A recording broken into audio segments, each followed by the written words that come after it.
السلام علیکم ورحمۃ اللہ وبرکاتہ۔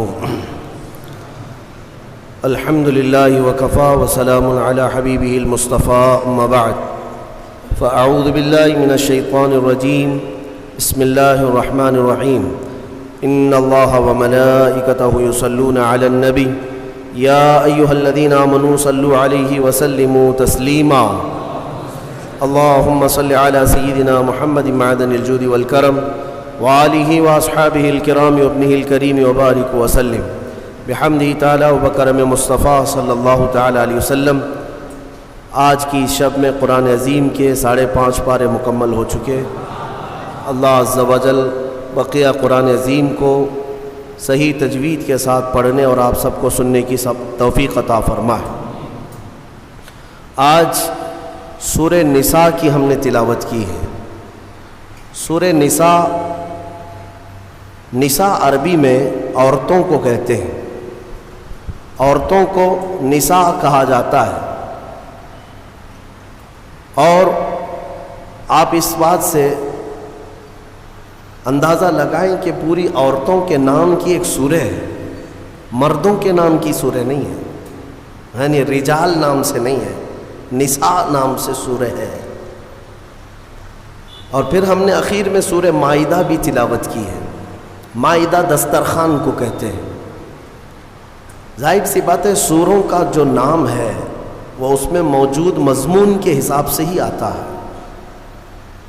نساء میں عورتوں کے متعلق کچھ بیان آیا ہے، جس کی وجہ سے اس کا نام سورہ نساء، کیونکہ نکاح کے متعلق احکام بتائے گئے۔ اور مائدہ میں ایک دسترخوان کا ذکر ہے، جس کی وجہ سے اس کا نام مائدہ رکھا گیا۔ آج ہم نے جو آیتوں کی شروعات کی 5ویں پارے کی، وہیں سے کچھ احکام اللہ تعالیٰ نے ہمیں بتائے۔ الرجال قوامون علی النساء، اللہ تعالیٰ نے مردوں کو عورتوں پر حاکم بنایا۔ حاکم کا مطلب حکومت کرنے والا مراد نہیں، بلکہ کفالت کرنے والا، عورتوں کی نگرانی کرنے والا، یا عورتوں کو اپنی نگرانی میں رکھ کر پرورش کرنے والا۔ مرد کو اللہ نے یہ اتھارٹی دی۔ شریعت کے مطابق مردوں کو اللہ تبارک و تعالیٰ نے ہماری شریعت کے مطابق یہ اتھارٹی دی ہے۔ اب کچھ باتیں یہاں سے لے کر کے کچھ لوگ واویلا مچاتے ہیں کہ اسلام میں مردوں اور عورتوں کو برابر کے حقوق نہیں ہیں، عورتوں کو دیوار کے اندر بند کر دیا جاتا ہے، وہ کام کاج کرنے والی ہے، بس جھاڑو پوچھا کرتی رہ جائے زندگی میں، اور اس کا کوئی کام نہیں ہے۔ ان ظالموں کو کیا پتہ کہ عورتوں کا اسلام میں مقام کیا ہے۔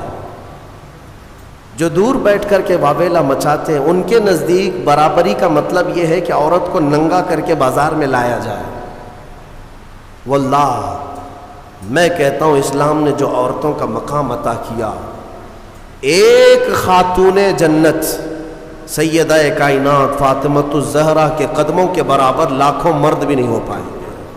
ان کا جو مقام ہے، یہ نہیں ہے کہ اسلام نے عورتوں کو کہیں گرایا ہے، برابری، بلکہ کچھ خصوصیات مردوں کی ہیں وہ مردوں کو دی گئی، کچھ خصوصیات عورتوں کی ہے تو عورتوں کو دی گئی۔ یہ ایکویلٹی نہ ہونے اور برابری نہ ہونے کے جو دعوے کیے جاتے ہیں پوری دنیا میں ہیومن رائٹس یا ویمن رائٹس کے متعلق، کہ عورتوں کے حقوق کے متعلق، ان کو ایسا لگتا ہے کہ اسلام میں عورتوں کو حق نہیں ملا۔ اور یہاں پر بھی تو ہے، ہمارے ملک میں بھی، کہ ہماری عورتوں پر بہت زیادہ رحم کھاتے ہیں ہمارے پی ایم صاحب، کہ مسلمان عورتیں پیڑت ہیں، مسلمان عورتیں پیڑت ہیں۔ پیڑت کا مطلب مظلوم ہے۔ اب وہ پتہ نہیں کون سی مسلمان عورتیں پیڑت ہیں، یا کون سی وہاں پر جا کر کے ان سے شکایت کی ہیں۔ ویسے تو ان کی خود کی عورت بہت سالوں سے پیڑت ہے۔ میرے عزیزوں، اسلام نے جو حقوق عورتوں کو عطا کیے، میں چیلنج کے ساتھ کہتا ہوں پوری دنیا میں کسی بھی کمیونٹی نے وہ حقوق نہیں تھے، وہ حقوق نہیں دیے۔ تمہیں پتہ ہے ایک زمانہ تھا جب عورتوں کو 5 زنجیریں باندھ کر کے بازار میں لایا جاتا تھا.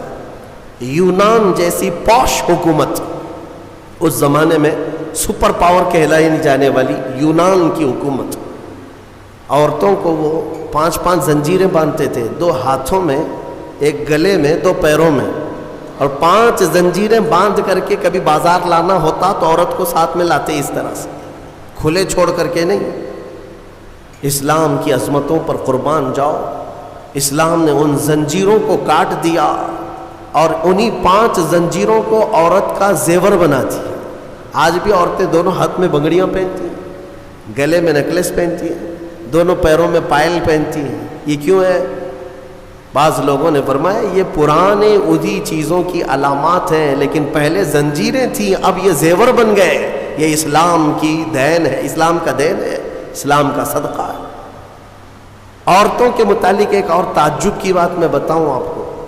رشیا میں, جو آج پورے دنیا میں چرچے پر ہے, رشیا میں ایک مرتبہ ایک کانفرنس ہوئی, بڑے بڑے دانشور اس میں جمع ہوئے.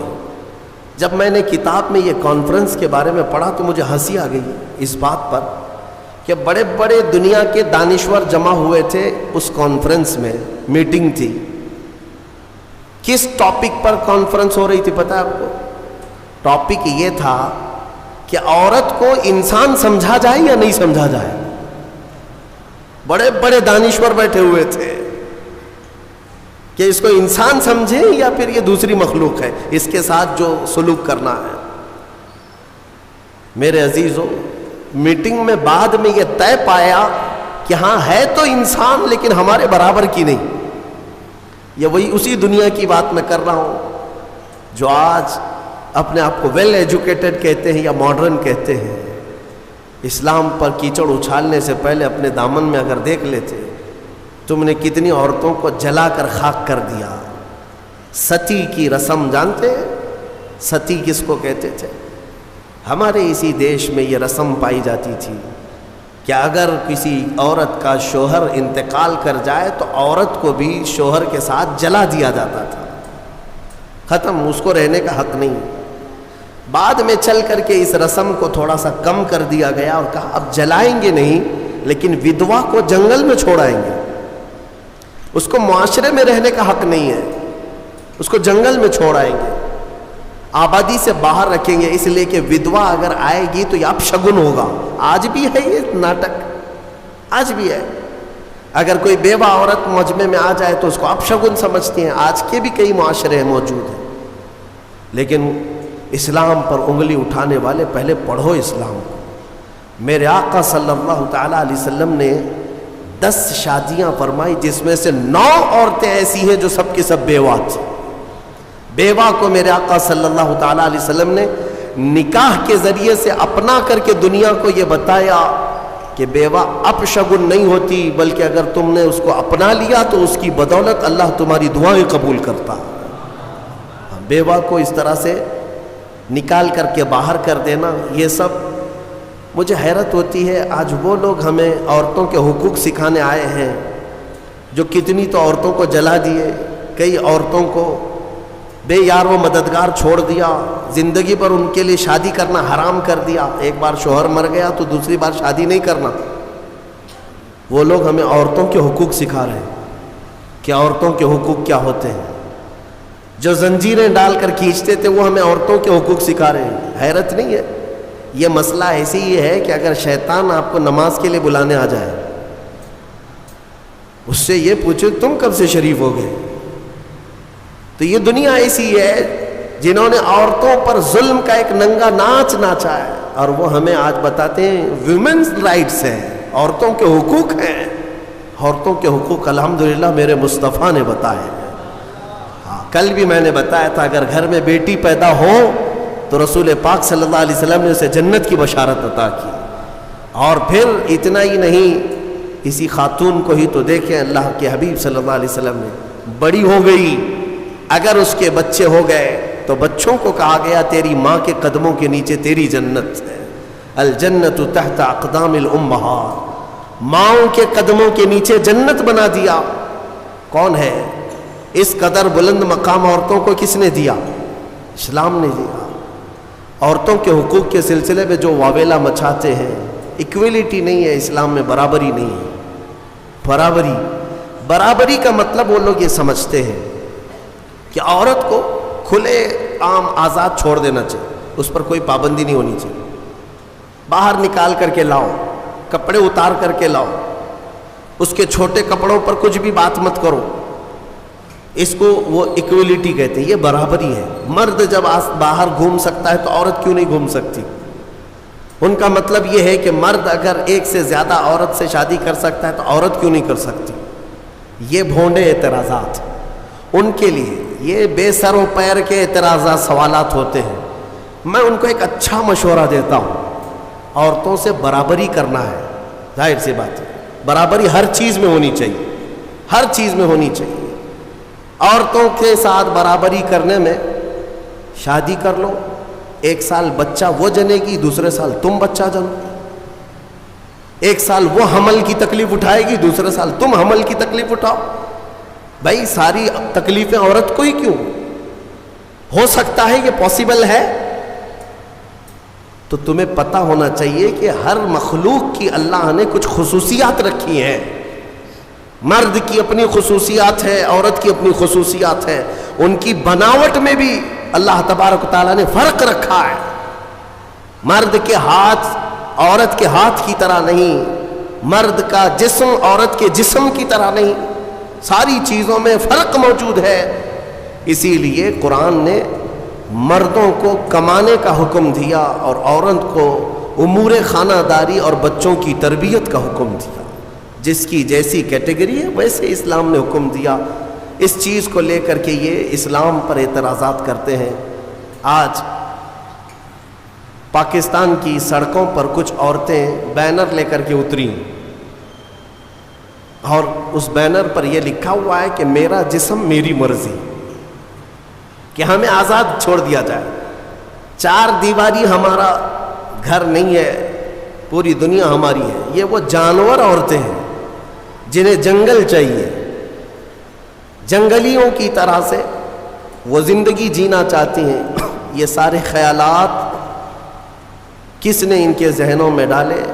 یہ وہی دنیا جو ہمارے معاشرے کو تباہ و برباد کرنا چاہتی ہے۔ میں اپنی بچیوں سے کہنا چاہتا ہوں، ان کے میٹھے چپڑے نعروں میں مت آنا، یہ تمہیں کہیں کا نہیں چھوڑیں گے۔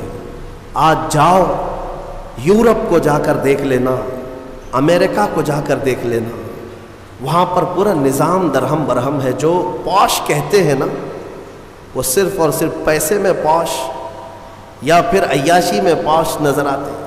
اخلاق جو انسان کے ہیں وہ مر چکے ہیں۔ پرسنٹیج کے اعتبار سے دیکھا جائے تو اب میں ایگزیکٹ نہیں بتا پاؤں گا، لیکن بہت زیادہ پرسنٹ ایسا ہے کہ وہاں شادی کا نظام ہی ختم ہو چکا ہے۔ شادی کا نظام ہی نہیں۔ لڑکا کسی بھی لڑکی کے ساتھ زندگی گزارتا رہے، بچہ ہو جائے، دو ہو جائیں، اس کے بعد دونوں کہتے ہیں اب شادی کر لیں ہم لوگ۔ ایک دو بچے ہونے کے بعد پلان کرتے ہیں کہ شادی کر لیا جائے، اس وقت تک شادی ہی نہیں ہوتی۔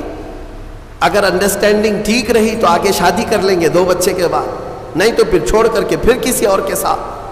وہاں کے اکثر بچوں کو یہ پتہ ہی نہیں ان کا اصلی باپ کون ہے، 2 3 کے ساتھ اس طرح کی زندگیاں گزرتی رہیں۔ میرا دین یہ نہیں ہے، میرے دین کی خصوصیت یہ ہے کہ اسلام نسب کی حفاظت کرتا ہے، آپ کو پتہ ہے اسلام کا یہ جو نظام ہے، ایک انگریز نے کہا، اس نے ریسرچ کر کے کہا، عورت کو اگر کسی نے طلاق دے دیا، توجہ چاہتا ہوں، اگر کسی نے طلاق دے دیا تو اس کی عدت کیا ہے؟ وہ عورت دوسرے مرد سے اگر نکاح کرنا چاہے تو کب کرے گی؟ ادھر فوراً زید نے طلاق دے دیا، دوسرے دن دوسرا شادی کر سکتا ہے؟ عدت ہے نا، آپ کو پتا ہے عدت کیا ہے؟ عدت کیا ہے؟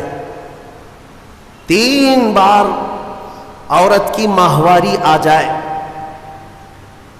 طلاق کے بعد 3 بار عورت کا حیض آ کر ختم ہو چکا ہو، 3 بار حیض آیا اور 3 بار وہ پاک ہوئی، تب اس کی عدت ختم ہو گئی، اب وہ چاہے تو کسی اور سے نکاح کر سکتی۔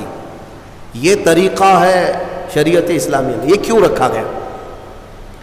ایک دانشور ہے، بڑا پڑھا لکھا آدمی ہے، لیکن اسلام سے اس کا تعلق تو نہیں ہے، مسلمان نہیں ہے۔ اس نے کہا مجھے اس بات پر بہت حیرت ہوئی جب میں نے یہ دیکھا عدت کا کیا مسئلہ ہے، اس میں کیوں رکھا گیا؟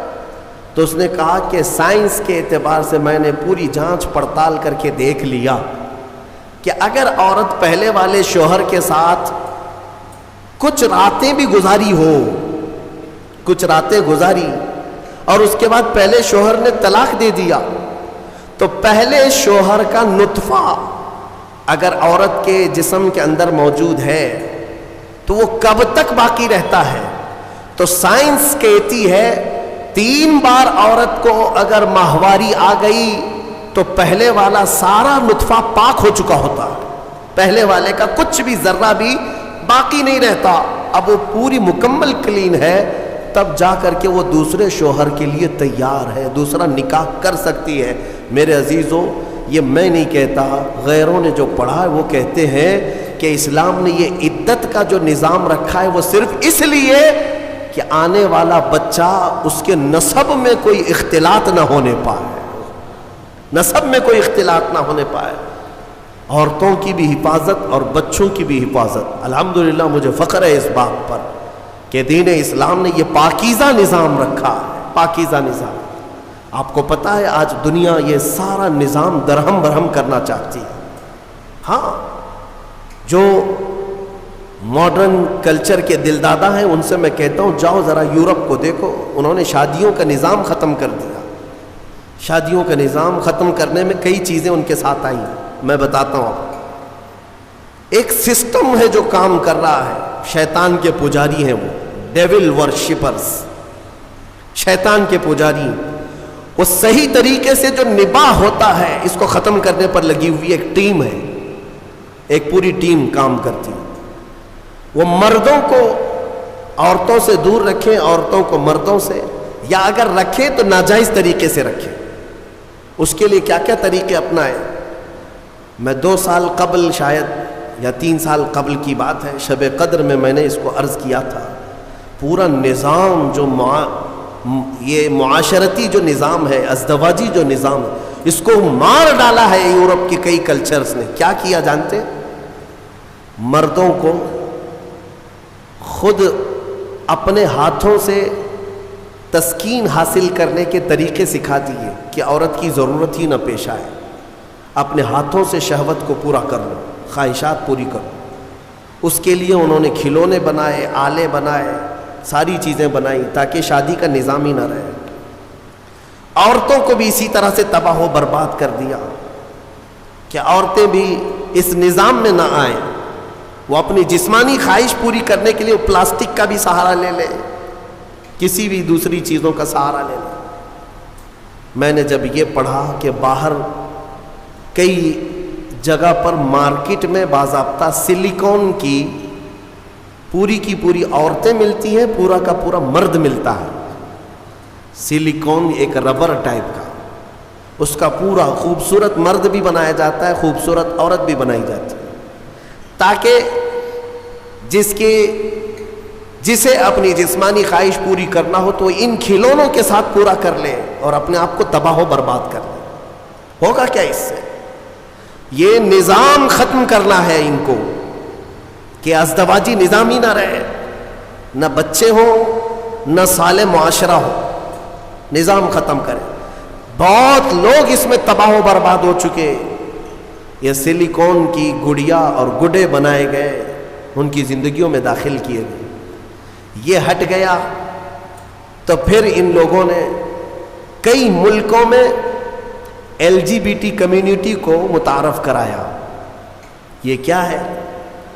LGBT کمیونٹی ایک معاشرہ ہے، یہ پوری دنیا میں کام کر رہے ہیں، 50 لاکھ سے زیادہ کے ممبر ان کے ہندوستان میں، ہر کنٹری میں ان کو سہولیات دی جا رہی ہیں۔ یہ کون لوگ ہیں؟